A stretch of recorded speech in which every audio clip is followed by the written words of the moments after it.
Okay, so I have my pastry here and it has been chilling for about half an hour actually, as I've been doing some marking. And you can see that my pastry has these big lumps of fat in here. Now we want to keep those big lumps of fat in there, and the reason that we need to keep those big lumps of fat in here, I'll tell you again, is that when you cook your pastry at a really high temperature, these bits of fat melt, they create a liquid. Liquid turns to steam when it gets hot, and that steam pushes up, and as that steam pushes up, it will push the pastry up to create those voids where you get that nice flaky lamination. So we're going to roll out the pastry now. Now it will be sticky, okay, and it will stick to here as well, but you can see, look, my great big bits of fat there in there as well. So what I'm going to do is I've rolled that into a sort of rectangle. I'm going to fold it into 3, push it up here, push it down there, okay, and then I'm going to squeeze it on the sides. And the reason I'm going to squeeze it in the side is when we're folding it, we're trapping air. And again, air rises when it gets hot. When it goes in the oven, that air will push up as well and create those layers. And then I'm going to turn it. Did you see I'm turned it 90 degrees, okay? If you want to, you can turn it over like that as well. Don't want too much flour, but we just want enough to stop it from sticking.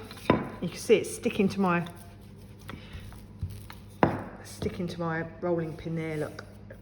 Okay, just gonna put a little bit of flour on that, push it off.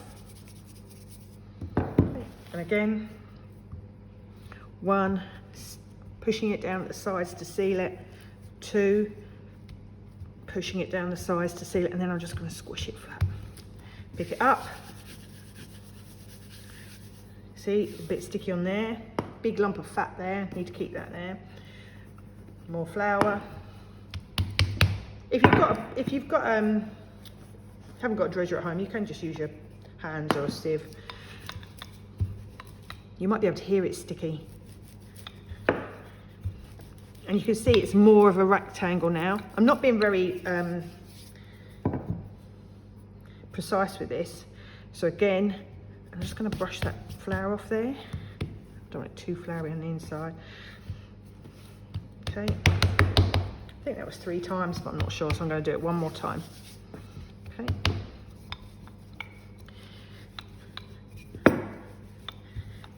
And you can see it's quite a nice rectangle here. And like I said before, this pastry is quite brutal and resilient, so you can do most things with it. Okay, pushing down at the sides here like this, pushing down the sides here like this. Nice. Got some layers there. Okay, pushing those down like that, making sure they stay in. I've got to wrap that in cling film. Now you can leave this for quite a while if you want to. If you're making this in school, what we usually do is we freeze it. That way when it comes out ready to use, it is really, really cold after it's defrosted. But you need to leave that for at least an hour, okay? So I've wrapped mine in cling film. You might want to wrap yours in parchment paper or greaseproof paper.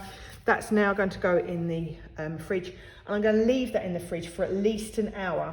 I will need the flour to rest, I need the pastry to rest, and it's going to form gluten because we want our this pastry to be stretchy. It's not short crust pastry, which we don't want to be stretchy.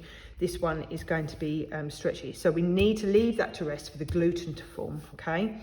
And that's going to go in the fridge nice and cold. But like I say, if you want to, you can defrost that and take that out a couple of hours before you need it, or if you defrost it in the fridge overnight, okay?